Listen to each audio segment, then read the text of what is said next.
নমস্কার বন্ধু, গোবিন্দ স্টাডি সেন্টারের নতুন আরেকটি ভিডিওতে তোমাকে স্বাগতম। আজকের এই ভিডিওতে আমি দেখাবো বাইনারি থেকে দশমিকে কীভাবে খুব সহজে তুমি রূপান্তর করতে পারো।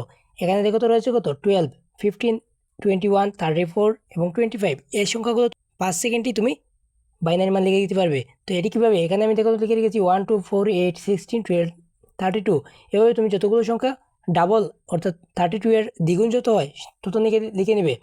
এভাবে দ্বিগুণ লিখতে থাকো। এবার এখানে 12 এর বাইনারি মান কত হবে এটি আমাদের নির্ণয় করতে হবে, তাই তো? হ্যাঁ, এখান থেকে কোন কোন সংখ্যা নিলে আমাদের 12 হয় বলো তো? এখান থেকে যদি আমি 8 নেই এবং যদি 4 নেই তাহলে আমাদের 12 হয়। তো আমাদের এই দুটি সংখ্যা প্রয়োজন পড়ে, কিন্তু 2 এবং 1 প্রয়োজন পড়ে না। তো আমি এখানে লিখে দিতে পারি 1, 1, 0, 0। এটি হচ্ছে আমার বাইনারি মান। খুব সহজ, তাই না? হ্যাঁ। তো এখানে দেখো তো রয়েছে 15। 15 এর জন্য আমাদের কোন কোন সংখ্যা প্রয়োজন পড়ে বলো তো? এই 8, 4, 2, 1কে আমরা যদি যোগ করে দিই তাহলে হয় 15। তো আমার 15 এর মান হবে 1, 1, 1, 1। এই 4টি 1কে লিখে দিলে হয় 15 এর বাইনারি মান। এখানে রয়েছে 21। তো 21 নির্ণয় করার জন্য আমাদেরকে কী করতে হবে? 16 এবং 4 এবং 1কে যদি আমরা যোগ করে দিই তাহলে হয়ে যায় কত? 21। তো আমাদের প্রয়োজন পড়বে 16, 4 এবং 1। তো আমাদের হবে 1, 0, 1, 0, 1। এটি হচ্ছে আমাদের 21 এর বাইনারি মান। কত সহজ, তাই তো? হ্যাঁ, এখানে কত রয়েছে 34, 2।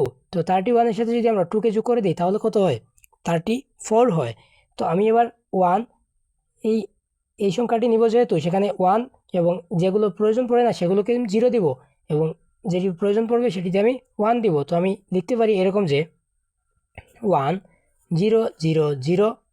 এই 3টি সংখ্যা প্রয়োজন পড়েনি তাই আমি 0 দিয়েছি। এবার 2কে প্রয়োজন পড়বে তো আমি 1 দিলাম এবং 1-এর প্রয়োজন পড়বে না তো আমি 0 দিলাম।